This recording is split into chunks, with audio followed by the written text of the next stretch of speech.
बात करूँ मैं बी फार्मा फिफ्थ सेमेस्टर का मेडिसिन केमिस्ट्री सेकंड, जिसका कोड है BP501T। ठीक है, अब हमारा जो इंट्रोडक्शन वीडियो था वो हम अपलोड कर चुके हैं, जाके हमारे यूट्यूब चैनल पर देख सकते हैं, या फिर वीडियो के डिस्क्रिप्शन बॉक्स में लिंक दे दिया गया, वहाँ से जाके आप देख सकते हैं। PDF की बात है तो PDF जो है आप डाउनलोड कर सकते हैं, डिस्क्रिप्शन बॉक्स में लिंक दिया गया है टेलीग्राम से जुड़ के।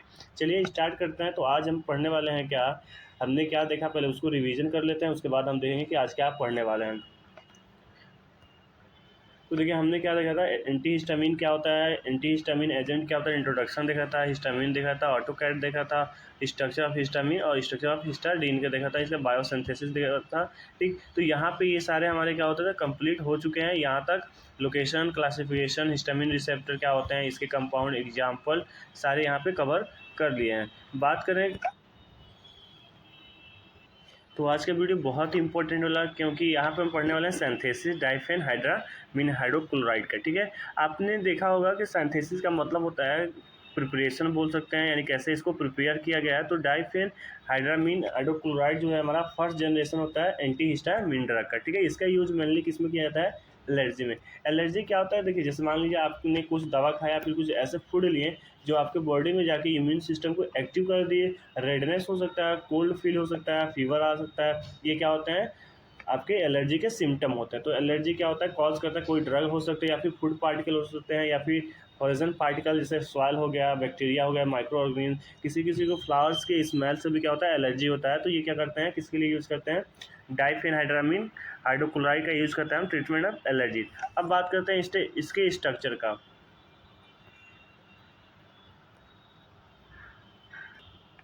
ये हमारा क्या होगा, स्ट्रक्चर हो गया। मोड ऑफ एक्शन, तो ये हमारा क्या होता है, जो अल्फा यानी कि हमारा ये क्या होता है, एंटागोनिस्ट होता है H1 रिसेप्टर का। हमने जितना पढ़ा था कि जितने भी आपके H1 हिस्टामिन के जो क्या होता है सारे के सारे क्या होते हैं आपके एंटागोनिस्ट होते हैं, जितने भी हिस्टामिन कंपाउंड होते हैं, ड्रग होते हैं। ठीक, तो ये क्या होता है, कॉम्पिटिटिव एंटागोनिस्ट होता है H1 रिसेप्टर का। और ये मेनली काम किस में करता है, तो CNS और केस करता है सेडेशन। और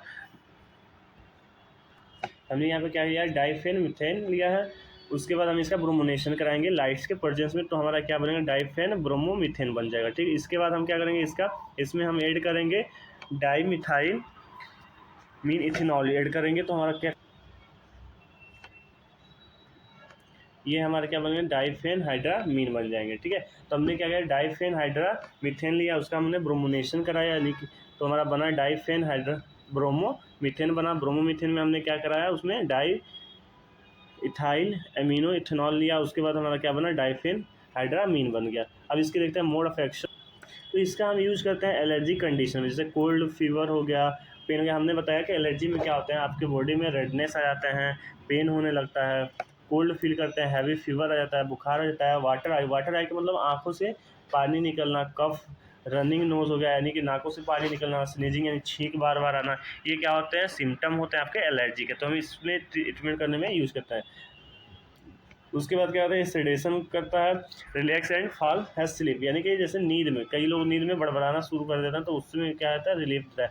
मोशन स्टिकनेस में यूज किया है। सेकेंड हमारा कंपाउंड है वो क्या है, ट्रिप्रोलिन हाइड्रोक्लोराइड। ये क्या होता है, हमारा फर्स्ट जनरेशन होता है, H1 का एंटागोनिस्ट होता है। ये क्या हो गया, हमारा स्ट्रक्चर हो गया। अब देखिए यहाँ पे जिसका स्ट्रक्चर और सिर्फ मोड ऑफ एक्शन और यूज पढ़ना है वो हमारे लिए उतना इंपॉर्टेंट नहीं है सब्जेक्ट व्यू से। ठीक है, लेकिन आपको पता होना चाहिए कि कभी कभी क्या होता है, दोनों मार्क्स में स्ट्रक्चर, मोड ऑफ एक्शन और यूज पूछ लेता है। तो यहाँ पे देखेंगे इसका स्ट्रक्चर हो गया। ये जो होता है हमारा, ये ब्लॉक कर देता है रिसेप्टर किसका, हिस्टामिन के रिसेप्टर को ब्लॉक कर देगा और एक्शन को शो होने नहीं देगा। अब देखते हैं इसका यूज। तो इसका हम यूज करते हैं हिस्टामिन में और रिलीफ कॉमन कोल्ड में, यानी कि जो खांसी होती है, सर्दी होता है, उसमें हम इसका यूज करते हैं। अब इसका हम क्या देख रहे हैं, सिंथेसिस देख रहे हैं। सिंथेसिस हमारा क्या होता है, जैसे यहाँ पे मिथाइल एसीटोप्रोनोन हो गया, उसमें हमने क्या मैंने रिएक्शन कराया तो हमारा ये कंपाउंड बन जाएगा। ठीक है, तो ये क्या होता है, इसका सिंथेसिस होता है।